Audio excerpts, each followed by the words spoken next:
That's not where class is, Rabbi. Good morning. Good morning.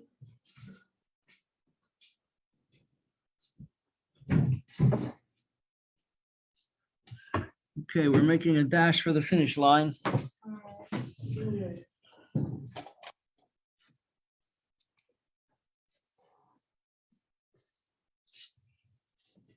Malka Levana, always the first one here. How do you like that? What a track record. No, thank you. If I don't get an award at graduation, this is gonna stand. Liba, No, nothing can be a bigger scam than the US education system. Rachel. She come here. Oh, you're here. Good. Sarah Abigail.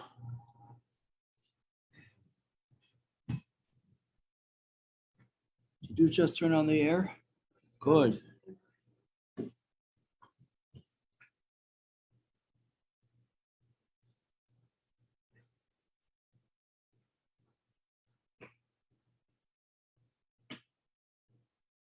So as Moshiach comes, everybody's going to have their own place, sit nicely and learn Torah.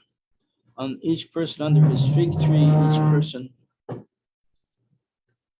Fig leaves are very large, you know.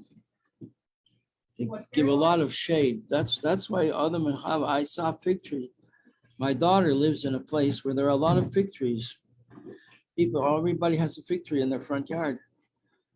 And now I understand why it says that Adam and Chava took fig leaves to cover their nakedness. They're very large. They're so big. They're so cool. I love them. What? I love them. You love fig leaves? They're like these ones, right? I like. Yeah, they're very big. They're very big. Well, I didn't see that big, but they're certainly big enough to cover one's modesty. So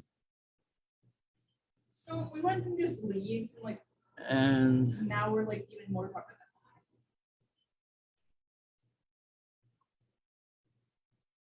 Chapter 7. connotation from that, yes. Just to cap off.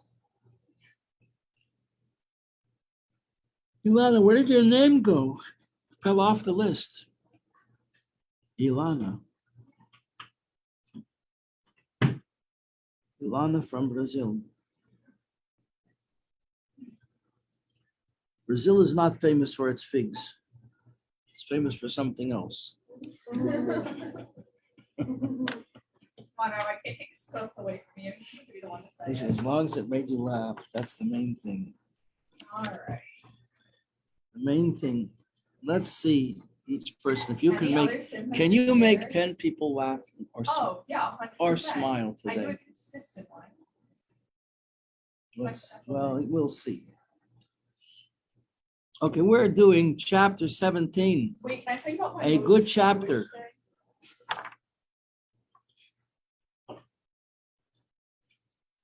Making a dash for the finish line. How far did we get? We get far? We get far? Probably we didn't get very far. Okay. Well, we're gonna just read through it. Learn it together like Chavrusa. Before Moshe Rabbeinu leaves the Jewish people, departs the scene, he gives them a pep talk, which he wrote, which he said in the last month of his life, 1 month and 1 week, last 5 weeks of his life. It started on the first day of Shabbat, and his supposedly his yard site is the 7th of Adar, the day he was born. So in these last 5 weeks, he said the book of Devarim, the 5th book of the Torah. So we have 4 books of the Torah, and we have the 5th book, which is a summation. What's the difference between them? I'm not going to get into it. It's a whole subject, a very interesting subject. We discuss it another month or so before we start the month of Elul. Month of Elul, that's when we start learning it in shuls.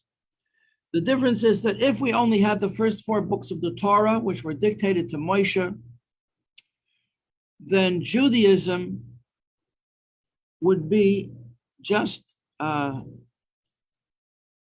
doctrine. No room for intellect whatsoever. These are the rules, you have to follow the rules, that's it. However, since we have a 5th book which sums up, and the 5th book does add many things, but the 5th book is from Moshe. Now, Moshe was a prophet, so what he spoke was prophetic. It was Hashem was speaking through him, but it was speaking through him. He was a living person, thinking, breathing, feeling. Whereas the first 4 books, Moshe was not of that level. Moshe was a microphone. Hashem was speaking and Moshe was amplifying, that's all. The Hashem's voice was speaking through Moshe. So what's the difference between that and a prophet? Prophet also is the same, that Hashem's voice speaks through the prophet. Because the prophet is so subservient to Hashem, he has like no existence of his own. But still, he's someone who has no existence. Whereas the first 4 books of the Torah, Moshe is just like a mechanism. From the time that Hashem says, "I will be with your mouth, and Aaron will be your interpreter," Moshe didn't say anything on his own. Hashem spoke through him.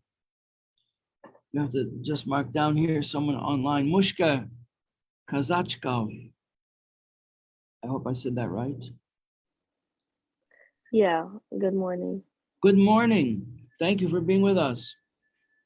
Okay, so in this last month, when he said the book of Devarim, he's giving a Musar talk, a pep talk to the Jewish people that they should always be faithful and loyal to the Torah. And he says, and this is one of the 12 things that the Rebbe taught the children, that every person should know these things perfectly. We taught them in 2 groups of 6.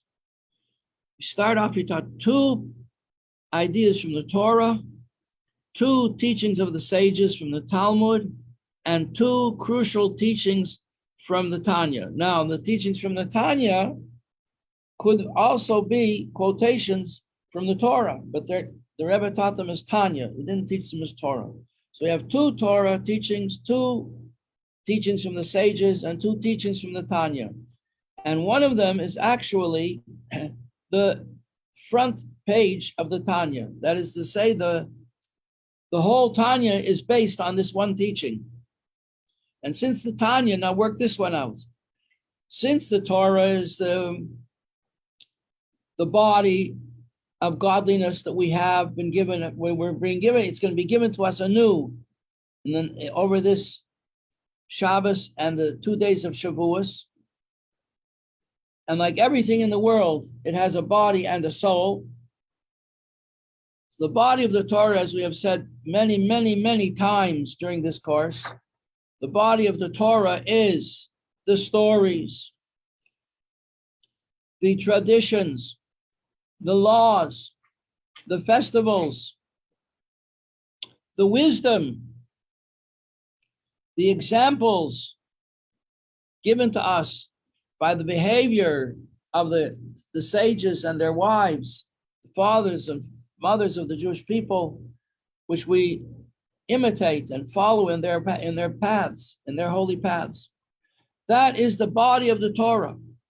And of course, has a physical body. It's written black letters in a special way, on sheets of parchment that are ruled in a special way, with a quill pen that is cut in a special way, with ink that is made in a special way.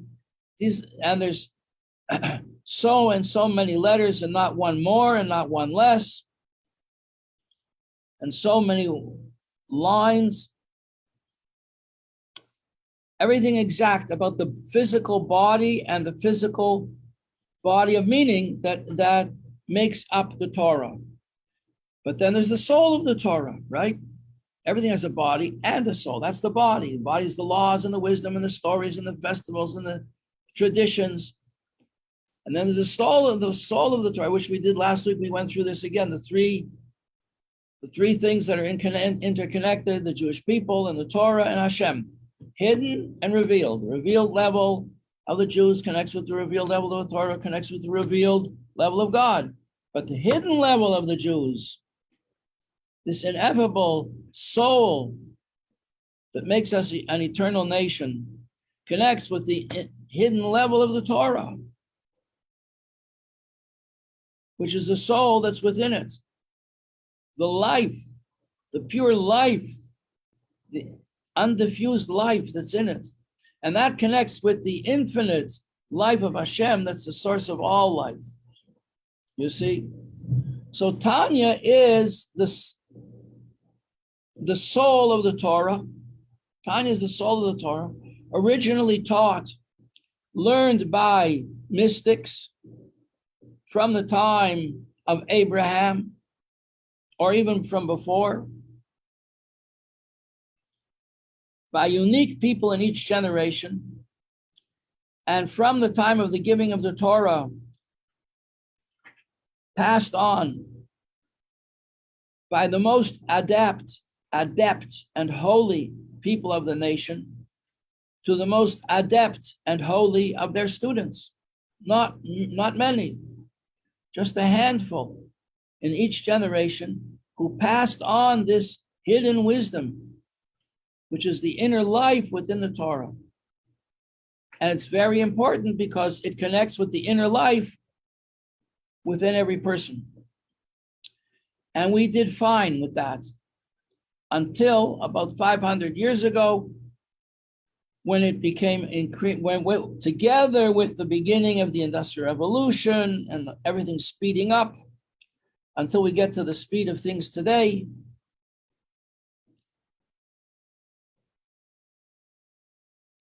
So then it became urgent that this inner mystical level of life, the soul of the Torah, had to be revealed. And the great figures in this are, of course, Avraham Avinu, who himself wrote the great one of the great books of mysticism called Sefer HaYetzirah, the Book of Formation. At the giving of the Torah, this was revealed to every single Jew before the Torah was given, when Hashem descended upon the mountain, and the Jewish people beheld God with their eyes. Only time, never to be repeated. And then that was followed by the giving of the body of the Torah on Shavuos.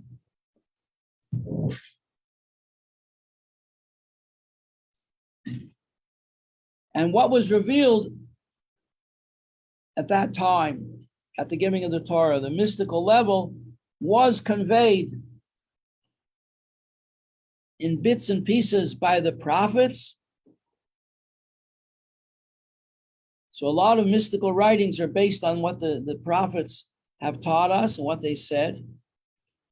And it was taught by this secret group of mystics, of whom the most notable figures are Rabbi Shimon Bar Yochai, who is honored to the present day by millions of Jews who don't even know why they honor him. But they feel this attachment because the inner Torah, the soul of the Torah that he taught, ignites their soul. Soul relates to soul.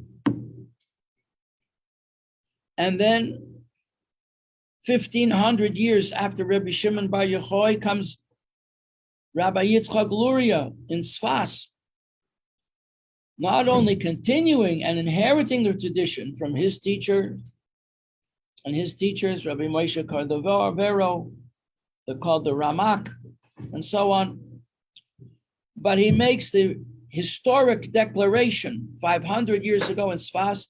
We've come to a new age in the history of the world when from now on it's a mitzvah and an obligation to reveal this knowledge, which Rabbi Shimon Bar Yochai said about it 1,500 years earlier. With this book, the Jewish people are going out of exile. This book is going to bring the ultimate redemption, the purpose of the creation of the world, that Hashem should have a dwelling place here on earth. That's what it's all about. And we're the ones who are doing it. We're living in this extraordinary period of time. And you're wondering, how did I get here? Am I in the right class?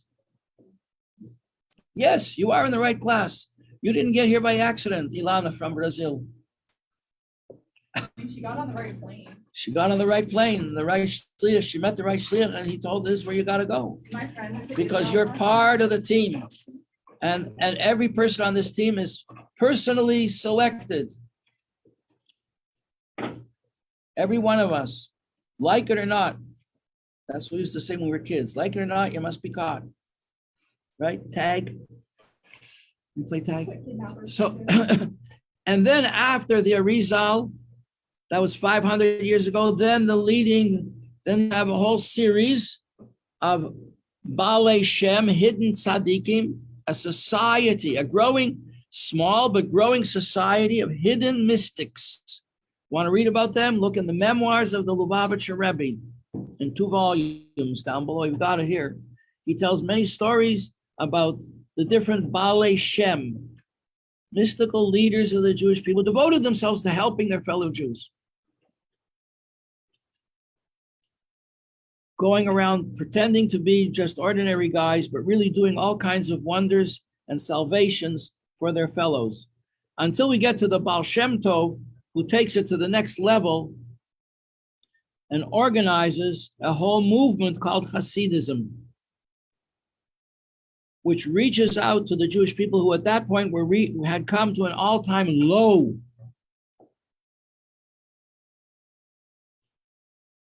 They were crushed, they were beaten, they were depressed, they were demoralized. They'd been through everything, and they were hanging on by a thread to their spiritual lives. The Baal Shem Tov came to lift them up. His name was Yisroel, and he breathed new life into the body politic of the Jewish people. When a person faints, what do? You say, Ilana from Brazil, And you open your eyes, you laugh, you go, oh, I'm here, I'm back with the living. So he breathed life. His name is Yisrael. He breathed life into the Jewish people. He reconnected them with Yisrael. What is Yisrael? Yisrael is an acronym. What's an acronym? When high school elections, remember? Liba for president. L stands for we love her. I stands for initiative. B stands for boy, she's the greatest. And A stands for absolutely the one. Okay, so that's called an act. Rabbi, you need to go around and do it for the rest of us. That's called an, okay, Malka, we'll get to you. Fasten your seatbelt. So that's called an acronym. What's the acronym for the name Yisroel? What's an acronym for? Yud is Yesh. Shin is Yisroel. Shishim. Yesh means there are. Shishim, 60. Reish, Yisroel has a reish in it. Ribui means 10,000. What's 60 times 10,000? 60,000.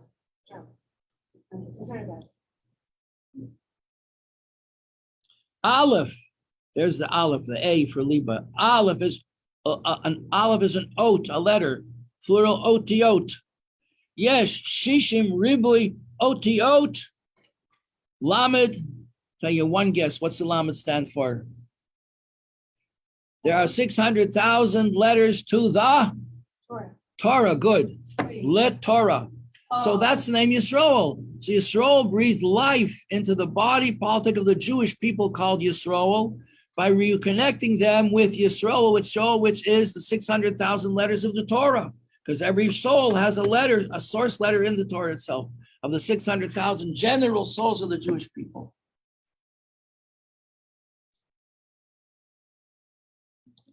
Okay, so now Moshe Rabbeinu is saying his final drasha to the Jewish people. He is summing up these 600,000 letters of the Torah and giving them over to us.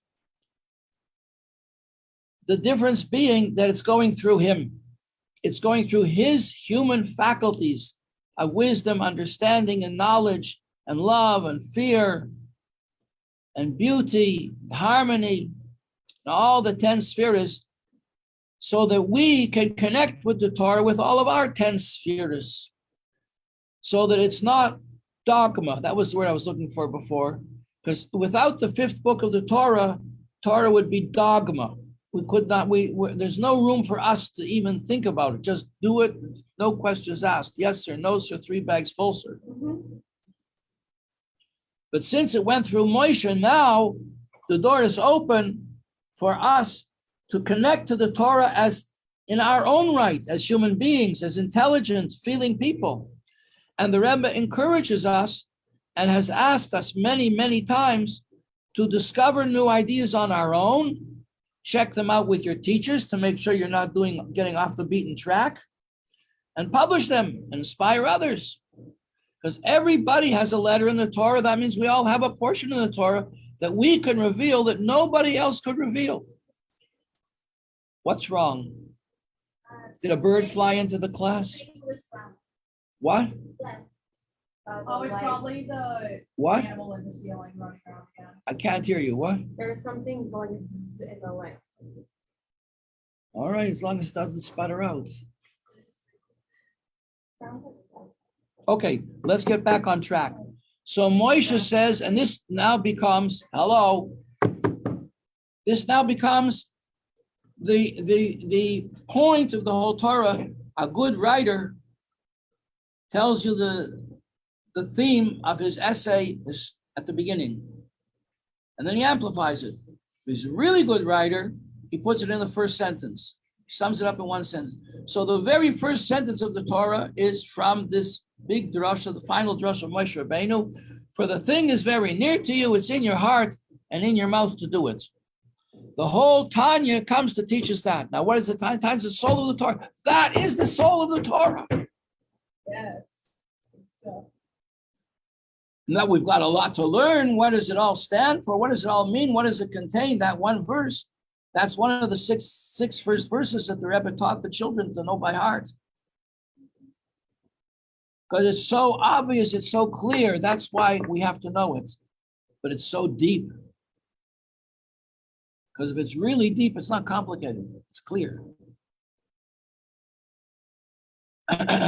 So now the chapter 17, which is a good chapter. The Alter Rebbe says, now we've learned 16 chapters of the Tanya. Now we can understand what it says on page 1, which sums up the whole inner life and is the soul of embodiment of the soul of the Torah.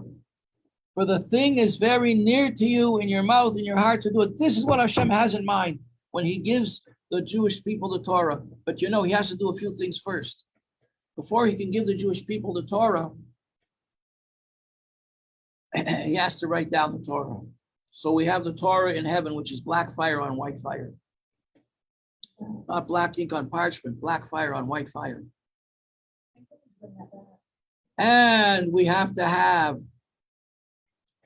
a physical world where you can't write a Torah on fire, you have to write it on parchment. So you have to have animals that will give us skin that can be worked into parchment. We have to have birds, which will give us quill feathers to write with.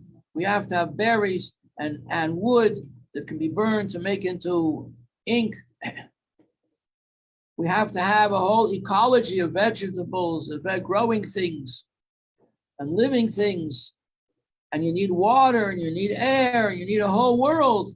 Hashem has to create a whole world in order to give us this sentence that says the thing is very near to you. What thing?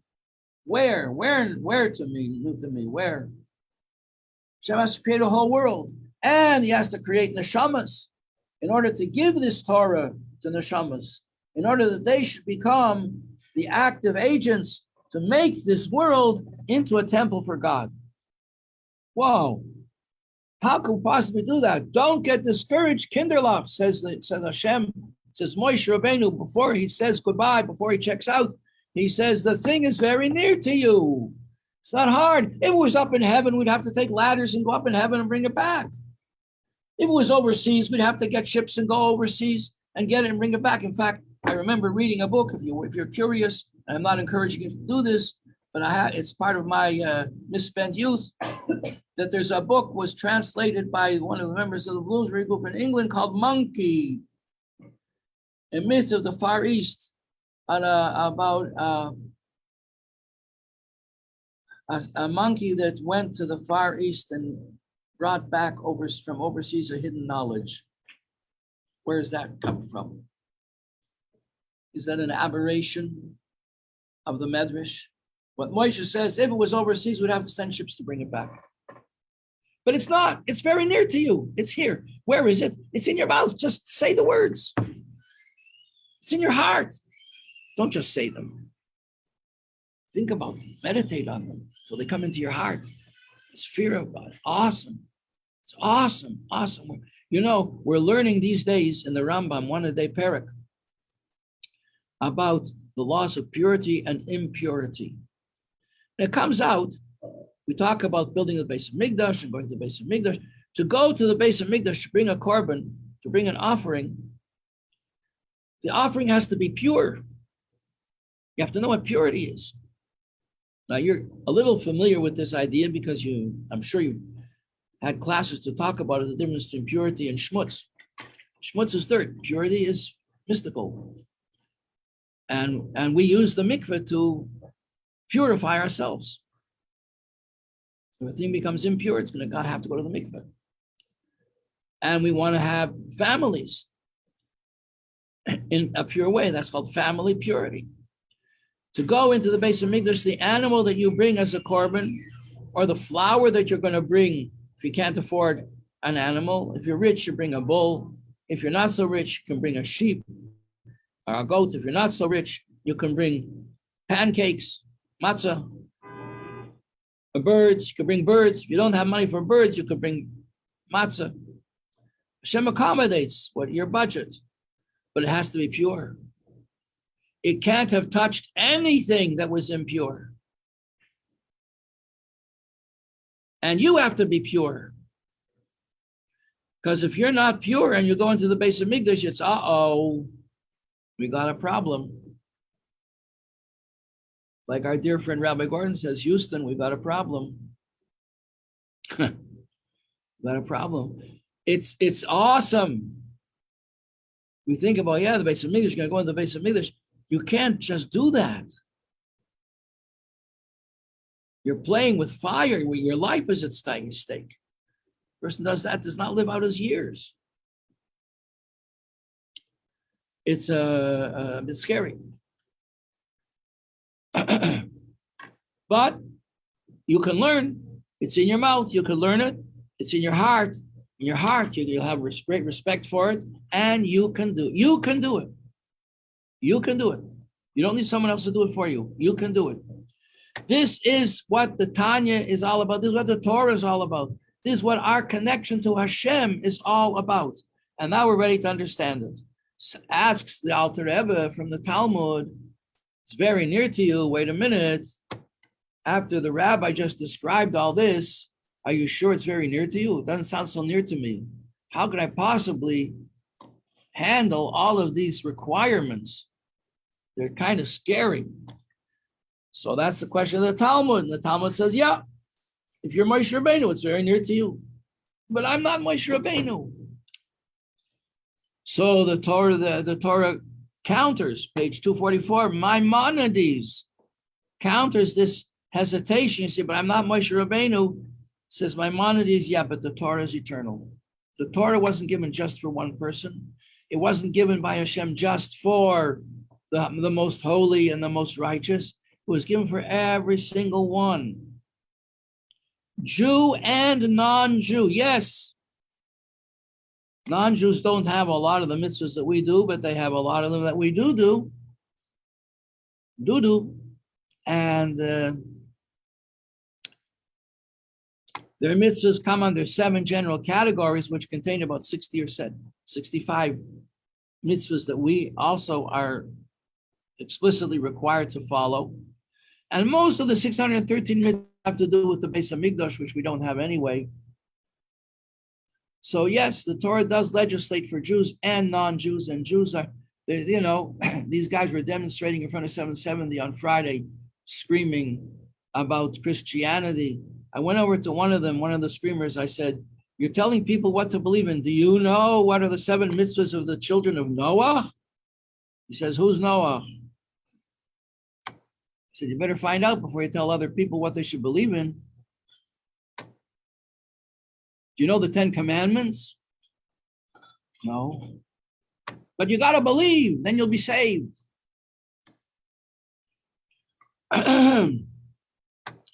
So the Torah is eternal. It's for everybody. It's not just for Moshe Rabbeinu, and it's not just for the Rebbe, and not just for the great Rebbeim of all the centuries. It's for everybody. So how does Moshe Rabbeinu say the thing is very near to you? Because the task before us, if you didn't catch on yet from the chapters that we learned, is very daunting, because the Yetzer Hara is there to seduce us from our mission all the time. And what does he seduce us with? Self-indulgent pleasures. Las Vegas, nightclubs, fine food, handsome men and beautiful women, and beautiful homes and cars, jet setting, all the nonsense that has nothing to do with serving God. Our desire for these things is tickled by the advertising industry, which wants to sell their products. Money, source of all evil, money. Our desire for money has replaced our desire to be connected to God. When the temple was destroyed, the sages, you with me? Chana. When the temple was destroyed 2,000 years ago, the sages were very worried. Idol worship was rampant in the world. We have no desire for idol work, to worship an idol. I don't think anybody here ever had an inclination to bow down and worship a stone or the moon. Maybe to lie in the sun and get a tan, but not to worship the sun. But people did. They did. They had gods and goddesses for everything. A friend of mine worked with an Indian from India, and he was an active idol worshiper. He was telling my friend, they're working in Morgan Stanley together, from programmers. And he was telling my friend, it's very, very good to believe in idols. If I want something, I pray to the God who's in charge of that particular thing that I want.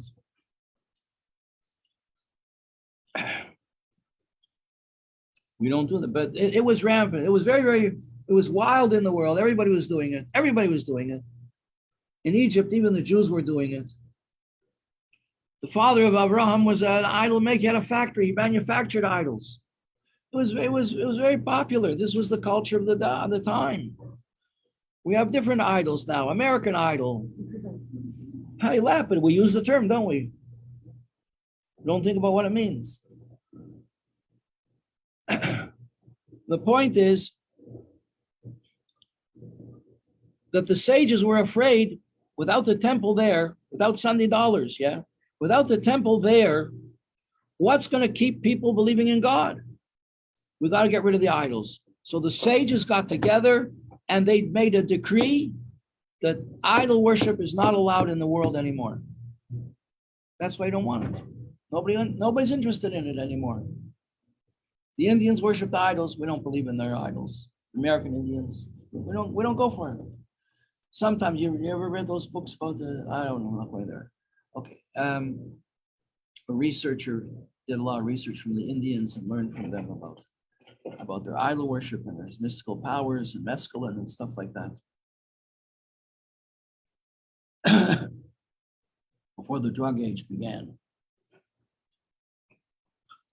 So they said, but the nature abhors a vacuum. Everybody knows that. That's how vacuum cleaners work. Suck the air out, it'll suck the air in. Nature abhors a vacuum, one of the Newton's laws of physics. So if they took idol worship out of the world, what replaced it? Something had to replace it. So it was replaced with money. If I really want something badly and I need it, I'm going to worship the God of money. And if I have a lot of money, I can get what I want. And later sages said they're not so sure it was a good trade-off. Because when you worship an idol, at least you know you're worshiping an idol. And it says in the Torah, do not worship idols. It's the second commandment. You shall have no other gods before me. But if a person becomes lustful for money, money hungry, and money becomes his or her God, they don't realize that it's an idol, that they replace God with the idea of acquiring wealth. And wealth is the biggest test to belief in God.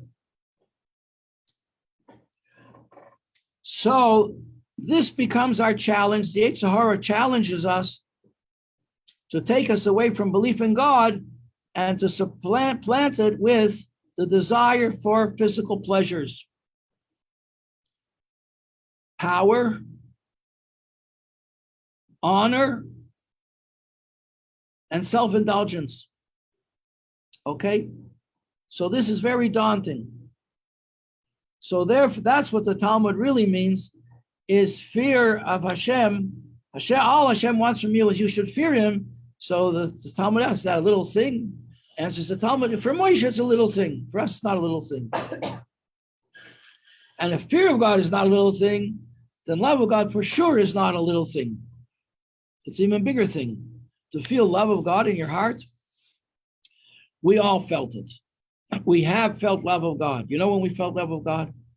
When you first lit a Shabbos candle in Machol Cham.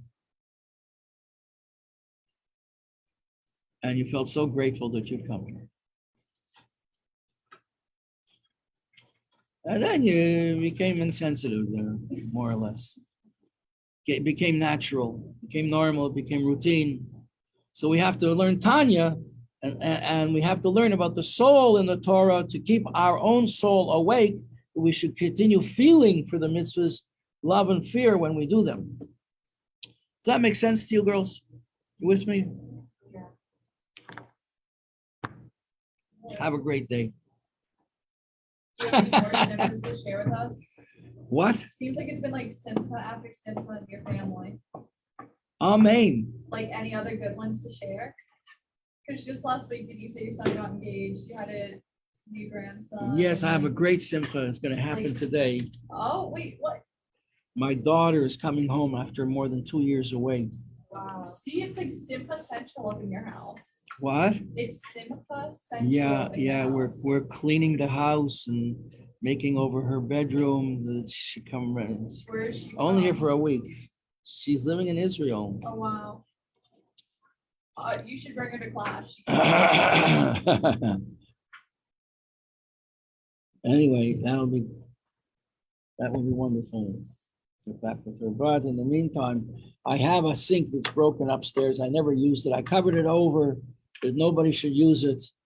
And my wife let a guest come into the house and she took the covering off the sink and opened the tap, and now she can't close the tap and we have a flood.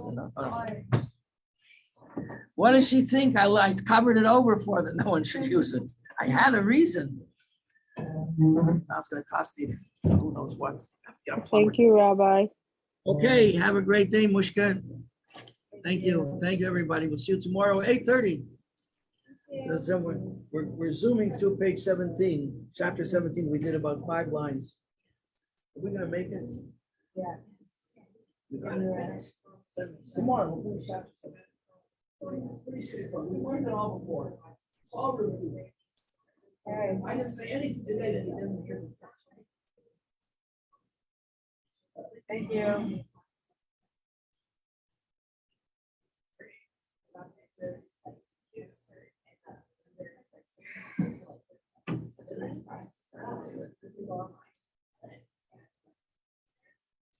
I know, I walked by and I saw that it was like this and I was like, I have to go. Okay, wait, so where's this box? Yeah, where is it? Did it leave? Where's the box? It's like around the window. Is it still there?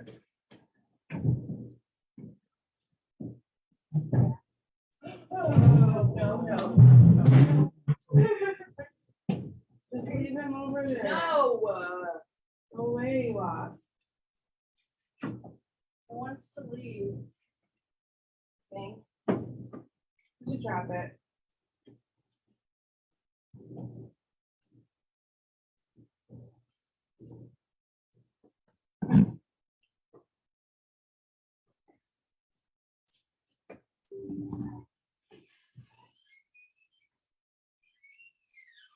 Hey.